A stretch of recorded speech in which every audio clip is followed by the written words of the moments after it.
Attention car shoppers. Right now at South Carolina Federal Credit Union, you can get a new or used auto loan and pay nothing until 2024, and no payments for 90 days means nothing out of pocket going into the new year. Plus, we have flexible rates and terms, so you could make the best financial choice for you. Learn more at scfederal.org/auto loans. That's scfederal.org/auto loans. Certain restrictions apply. Existing South Carolina Federal credit loans are excluded. With Lucky Land Slots, you can get lucky just about anywhere. Dearly beloved, we are gathered here today to... Has anyone seen the bride and groom?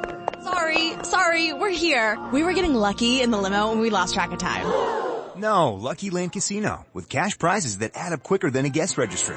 In that case, I pronounce you lucky. Play for free at LuckyLandSlots.com. Daily bonuses are waiting. No purchase necessary. Void where prohibited by law. 18+. Terms and conditions apply. See website for details. Family Theater presents Spencer Tracy and Wallace Ford.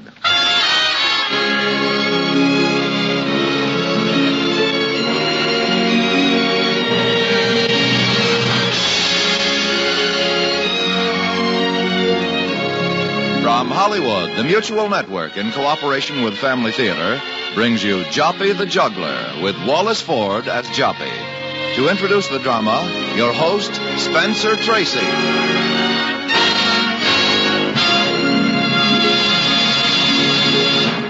Thank you, Tony Lofrano. Family Theater's purpose is to bring to everyone's attention a practice that must become an important part of our lives. If we are to win peace for ourselves, peace for our families, and peace for the world. Family Theater urges you to pray. Pray together as a family.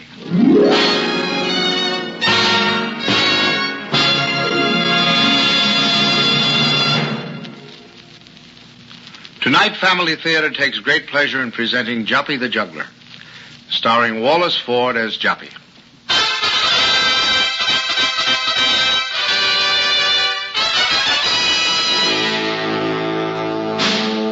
La Belle France was rising swiftly in the world.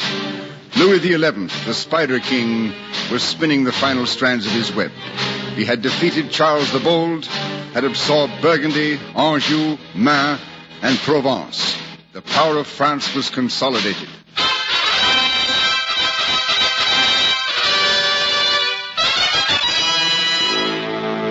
All of which meant nothing to weary Joppe the Juggler and his darling Blanche Fleur as they stirred the dust of a lonely road through Languedoc. An odd pair, they. Joppe, his face wrinkled and pale as a faded apricot under a thatch of unruly white hair. His long, ragged cloak, stained and patched in many places, flapping about his bony shanks encased in mildewed green hose. Tenderly he patted his companion's neck. Blanche Fleur looked at him with large, affectionate brown eyes. Her long pink ears trembled momentarily. Blanche Fleur had reason to be grateful. Joppe, with generous consideration for her years, was walking by her side. As mules go, Blanche Fleur had lived beyond her prime. And it was on this day that they came to a crossroads in their journey and a signpost which pointed to Mazamet. Mazamet? Have we ever been to Mazamet, ma petite? Oh, what a wide world it is. What a long world for walking, and always the same. Houses and people and children and dogs and nothing to eat. Pardon me, Blanche Fleur. I should not have mentioned that. Of course you're hungry. But you should be used to it after all these years. It was your misfortune to choose a juggler for your partner. A juggler with 6 plates who can do anything with them except fill them. Oh, well, thinking is for people who have just eaten a plump partridge, not for the likes of us. Hello, ma petite. We had better sound the cymbals to tell the people of Mazamet that we are coming so they'll know we're honest travelers and not thieves.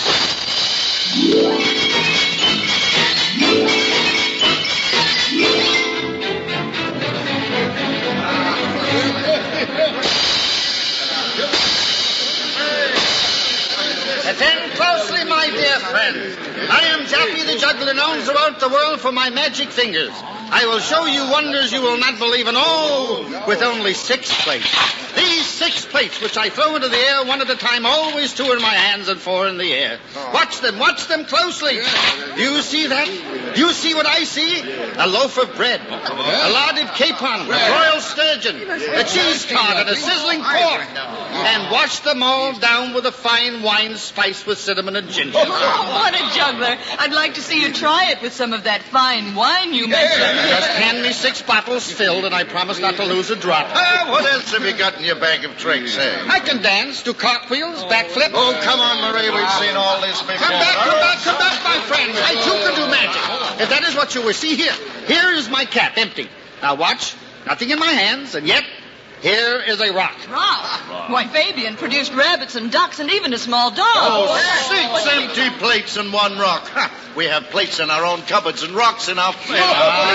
But you do not have my Blanche Fleur. And who is she? A golden princess you're about to produce from your tattered cloak? She is my best friend. She stands beside me here. The mule? He calls her Blanche Fleur. You may laugh, but not one of you has the patience, the loyalty, and the intelligence of my Blanche Fleur. Now he says we are no better than mules. Come on, we came to be entertained, not to be made. Blanche Fleur. Blanche Fleur. Ah, well.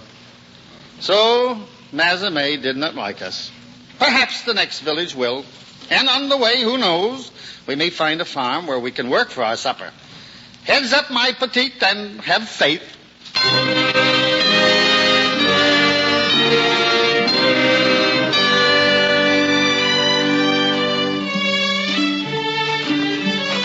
Blanche Fleur, our prayers have been answered. Look there, a chicken. But wait. It doesn't belong to us. But then, I don't see anybody around here, do you, ma chérie? If it did belong to anyone, who would be here? He would be here, wouldn't he?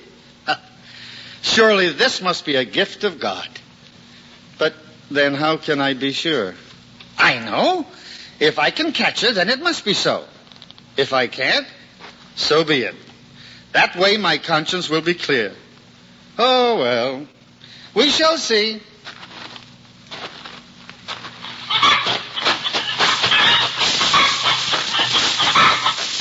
So, thank God. Not only for the chicken, but she is such a plump one.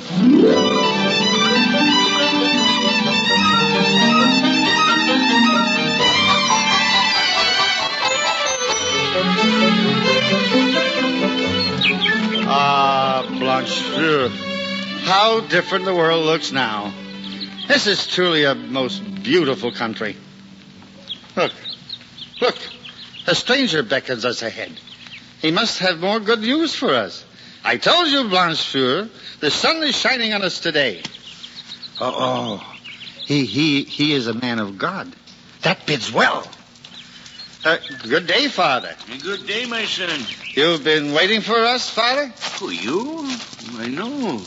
I've been scouring the whole countryside searching.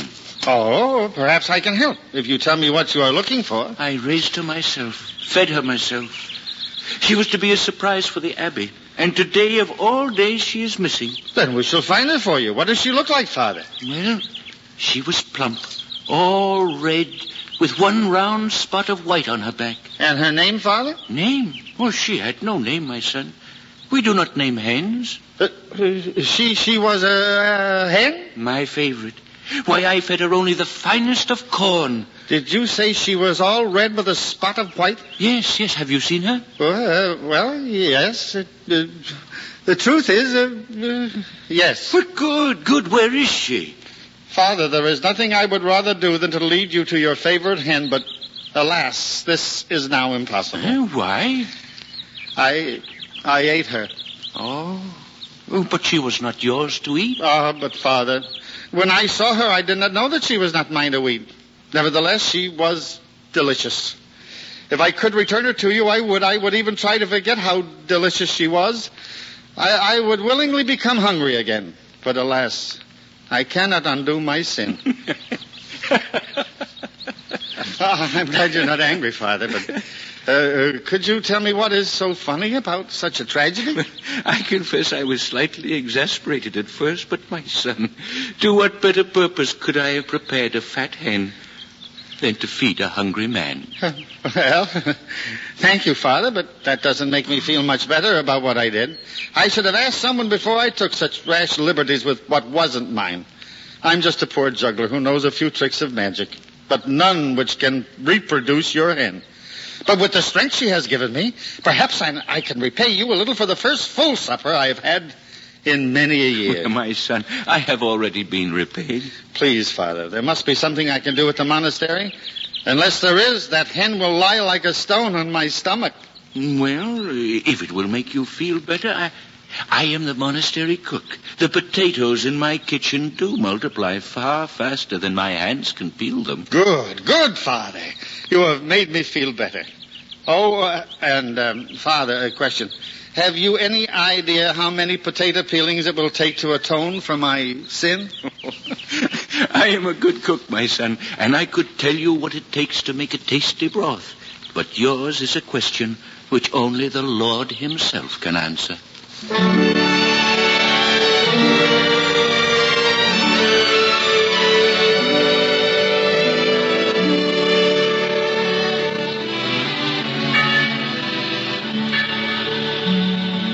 Excuse me, Father-in-law. Do you have a moment? We have all eternity, Father Pico. Yes, of course. Father, a traveling juggler by the name of Joppe desires to stay with us for a bit. Our doors are never closed to anyone. But this is a little irregular, Father-in-law. He insists upon helping me in the kitchen. And do you object? Oh, no, not at all. But you see, it's a little amusing and a little sad. Yes? This Joppe has inadvertently altered the menu I had planned for your dinner with the bishop tomorrow. Well, since neither the bishop nor I knew of your plans, we cannot be disappointed in whatever you choose to serve us. And what is so amazing and sad about all this? Well, this poor Joppe, a man of simple virtue and very hungry, intercepted my prize fat hen. Having no knowledge of her identity, he consumed her himself. And then, when he learned of his mistake, he wanted to use his newfound strength to peel enough potatoes to atone for his sin. If he has knowledge of the error, Father, and he has fully admitted it, we cannot ask him to do more. Oh, but he insists. Then there is no problem. But he has a mule. Well? We have room for him in the stable. Well? A very old and decrepit mule. Do you wish me to do something about that, Father Pico? Oh, no. It's all attended to. Well, then, Father, you seem to have taken care of everything yourself. And now, if you don't mind, I must see Father Julian. Of course. Thank you, Father. Ah, Father Elias. You're the one. I admire your assurance, Father Pico. I am the one what? The one to help me. I had planned to ask the abbey, but I changed my mind. You see, it concerns a traveling juggler. I've already seen him in your kitchen. I admire his energy. So many potatoes in so short a time. Do you know why this Joppe is peeling so many potatoes? Yes, Father Pico. I've heard the story of your poor fat hen. Well, then, this Joppe has taken the whole matter much too seriously. In fact, he is all tied up with the problem of numbers. How many potatoes make an atonement for his sin? I've tried to reassure him, but I'm afraid that since I am a cook as well as a priest, he doubts my qualifications as a theologian. I do believe that he'll keep on peeling potatoes forever, unless somebody sets his mind at rest. Yeah, you pose a very difficult question. But I would like to speak to this Joppe of yours. I want to thank him. I'm indebted to him, you know. Father Pico, despite my firmest resolve, I couldn't keep my eye off that hen of yours. She was a great temptation.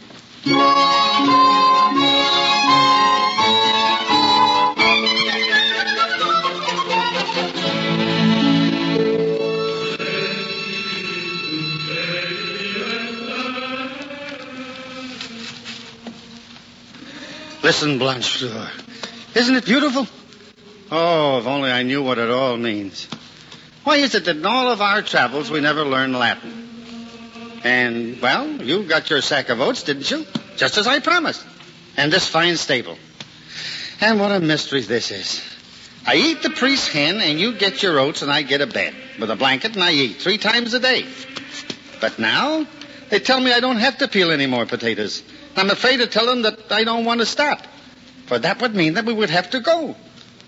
But do you think it would be right for me to commit another sin? So that I should be forced to stay and do some more penance? No. But you haven't done anything wrong yet, Blanchefleur. Perhaps if you ate up some of the carrots from the garden, we could stay a little longer.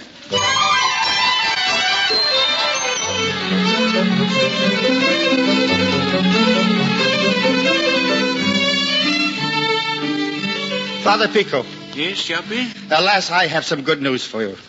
Why, alas, when your face is shining so brightly? Because it's bad news. You see, Blanchefleur, my mule. I'm sorry. Is she ill? Well, yes, but it's not the illness for which I am sorry. You see, she should be ill for what she has done. Well, what has she done? I am afraid she has eaten up some of your vegetable garden. Oh. But how did she get out of the stable? I wish you hadn't asked me that, Father. Why? I hadn't expected you to ask me that. But since you have, it would only make it worse if I lied, wouldn't it? And it's bad enough already. You let her out yourself? Yes, I did, Father. Oh, why? Well, Father, I wanted her to eat some of your vegetable garden. But why? If I may speak for Blanchefleur as well as myself, we are both very anxious to do penance for her criminal appetite.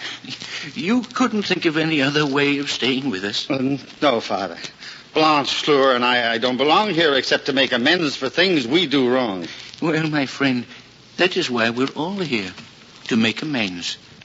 You may visit with us for as long as you wish, Joppe. I don't wish to visit, Father.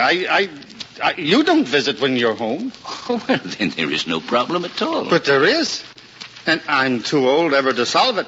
You see, Father Pico, I don't know any Latin.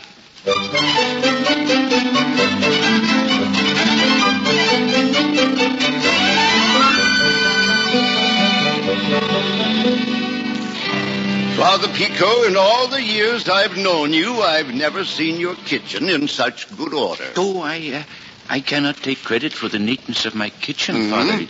No, my friend Joppe, in his overwhelming gratitude, treats it as a room in heaven. But, Father Elias, if you don't mind my saying so, I think you've always preferred my room. Yes, which is because of my carelessness usually provides a scrap or two left over from breakfast or supper. Well, how else can I pay tribute to your genius, Father? Then, would you like a bowl of broth to fortify you for the fast tomorrow? The vigil of the Nativity. Ah, yes. Well, there are many ways of veneration. Tomorrow I fast. Tonight I take advantage of your offer and sip a bit of your broth in honor of the Blessed Virgin. Oh, hold on, my friend, not so fast. You'll burn your tongue. Father Elias, you are a master of paradox. I have one that perhaps you can explain. It concerns my poor Joppe. Is he still worried about not knowing Latin? Oh, no. It's not that. He's learned enough to say the Ave. Learned it the hardest way, too, by rote. No, it's not that. I have never seen a happier man than Joppe when he was told he could stay with us as a lay brother. But recently I've had the feeling that he is no longer so happy. Oh, you worry too much, Father Pico. Have you forgotten that change and adjustment are never easy? When a man has walked all his life and he suddenly stands still and remains still, his muscles complain. For instance, when I stop thinking, my head aches. I thought you were going to suggest that when you stop eating, your stomach aches. Oh, touché, Father Merci, Pico. Father Elias, merci. Oh, excuse me, Reverend Fathers. Am I interrupting an important discussion? Come in, Brother Joppe. Father Pico, I have just finished spading the onion bed. Brother Joppe, I wish you would give those poor onions a chance to grow. Oh, well, I guess I was carried away by the beautiful music. It's so much easier to work that way. Father Bertram was playing the organ, something I had never heard before. That is his new Ave Maria. He composed it especially for the Nativity. And by the way, I didn't mention it, Father Pico, but the illumination you painted for his manuscript is magnificent. A most glorious tribute to the Queen of Heaven. Oh, it is nothing compared to your treatise on the virtues of the Mother of God. Thank you, Father. But aren't you falling into the error of evaluating one thing above another? May I remind you of what St. Francois said, that God requires a faithful fulfillment of the merest trifle given us to do, rather than the most ardent aspiration to things to which we are not called. What we do best is never trivial, for it is the best that we can do.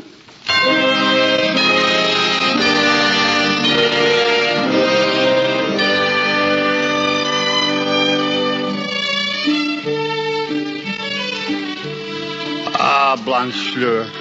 But every day and every night I feel smaller and smaller until I think I shall vanish altogether. I'm just a nothing here, and I don't know how to be anything. The Reverend Fathers have done such wonderful things for the Blessed Virgin, and I have nothing to give her. I'm so stupid I can't even leave the onions in the garden alone. They won't say a word. They're too kind. But I know. We don't belong here. Well, we shall leave tomorrow at dawn. They will be occupied with the vigil of the Nativity, and we can slip away quietly. So, sleep well, my dear Blanchefleur. We have a long journey to make, a journey without end. And now we'll pray. At least I have learned this one in Latin, I think. Ave Maria, gratia plena, Dominus tecum, benedicta tu mulieribus.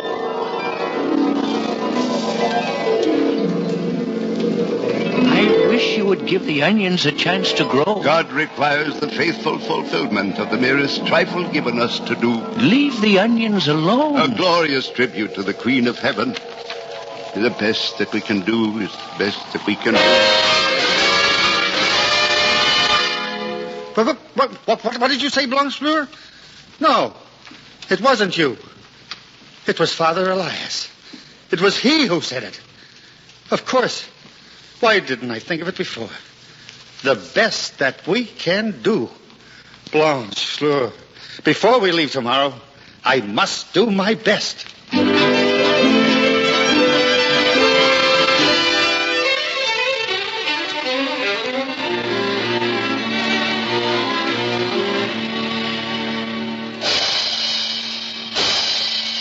What is that noise? Did someone invite a circus here to celebrate the Nativity? Why, Father, no. That sounded as if it were coming from the chapel of Our Lady. Has no one looked to see who is committing this outrage? Well, open the door. Why, it is Joppe, the juggler. Look at him. He's spinning his plates at the feet of the Blessed Virgin. Stop him immediately. Please, Father Renaud, just a moment. Let him finish. Don't interrupt him now. Now look, lady. Attend closely. I am Joppe the juggler, known throughout the world for my magic fingers. I have only 6 plates, but watch them. These 6 plates I throw up into the air, one at a time. Always 2 in my hands and 4 in the air. Watch them closely. Watch them now. Look. Do you not see a beautifully illuminated Ave Maria, especially composed for you? Do you not see a wonderfully written book with the longest words you ever heard, and all in Latin, too, all about you? Do you not see the greatest pictures ever painted of you? And your son, Jesus, and all the finest works of the wise and brilliant men who venerate you. And, lady, on the last plate is the least of all the only gift that I could bring. The 6 biggest onions from the field I spaded too often and not too well. See them, lady. See them spinning. Always 2 in my hand and 4 in the air. 6 empty plates that I can fill only with my humble love for you. Oh, thank you, lady. Thank you. Well, that's all, lady. Or maybe I should say, Amen.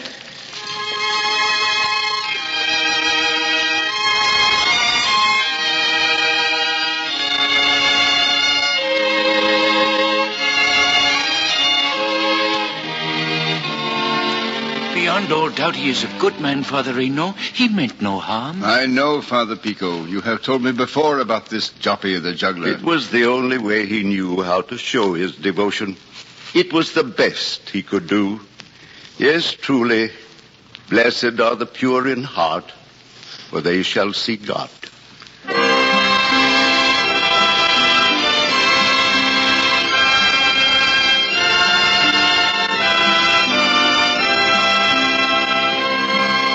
I did it. Ma petite blancheur. Never did 6 plates spin so swiftly. Never were my hands so sure. Never did I see so clearly the things I dreamed of. For her. But Blanchefleur, this is the most wondrous thing of all. I swear that I could see her hands flutter in a gentle applause. And when I dared to look up at her, she smiled. Perhaps now we will not have to go, after all. But Blanchefleur, we've got to get busy. I've got to think of some more tricks. Maybe I could borrow the candlesticks from the altar. Just imagine, 6 lighted candles spinning in the air. It has never been done in all this world. But then no juggler in all this world before has ever had such an audience.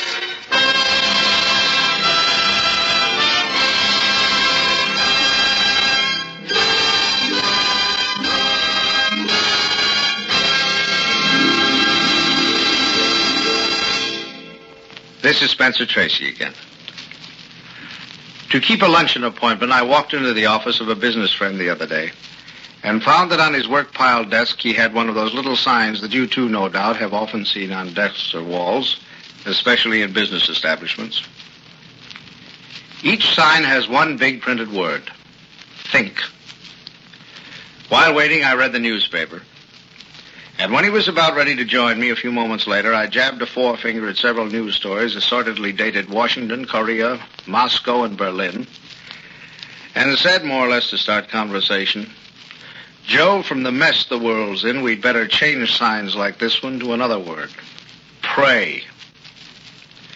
He thought about that for a moment while getting on his coat, and then he replied, Spencer, I believe my little sign is better than you imagine. It's supposed to caution clear thinking, you know. If a man thinks at all, he's certain to pray. Prayer, then, is a natural consequence of clear thinking. Any thinking man knows that our problems are so great that we must have help from above. It's only the self-sufficient fool or the man who doesn't think very clearly who won't pray. Thinking of God's love for man and of man's perpetual dependence upon God, well, isn't that the very thought of prayer is by itself? I saw the point and hastened to agree. What he was proving was that clear thinking and prayer can sometimes be the same thing. And while we're on the subject, what better thing is there to pray for right now but that God will favor us with some clear thinking? In other words, wisdom.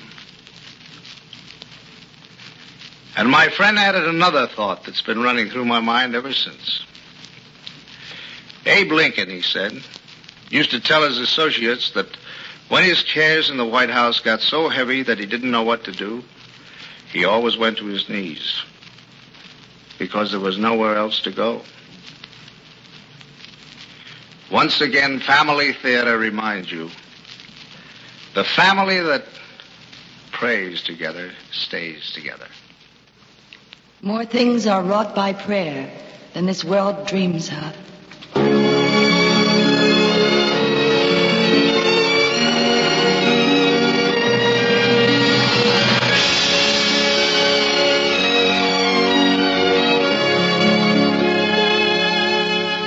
From Hollywood, Family Theater has brought you Joppe the Juggler, starring Wallace Ford, with Spencer Tracy as your host.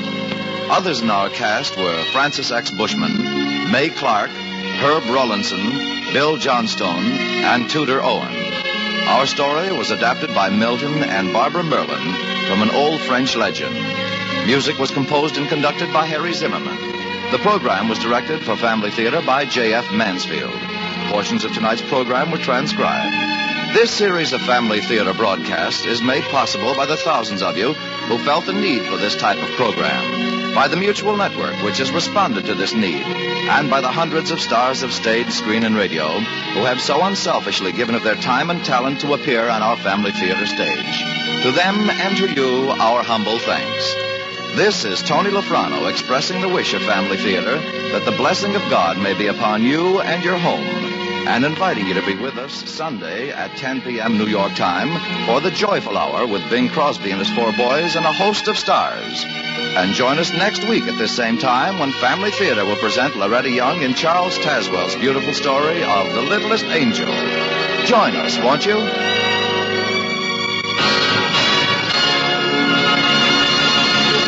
This is the Mutual Broadcasting System.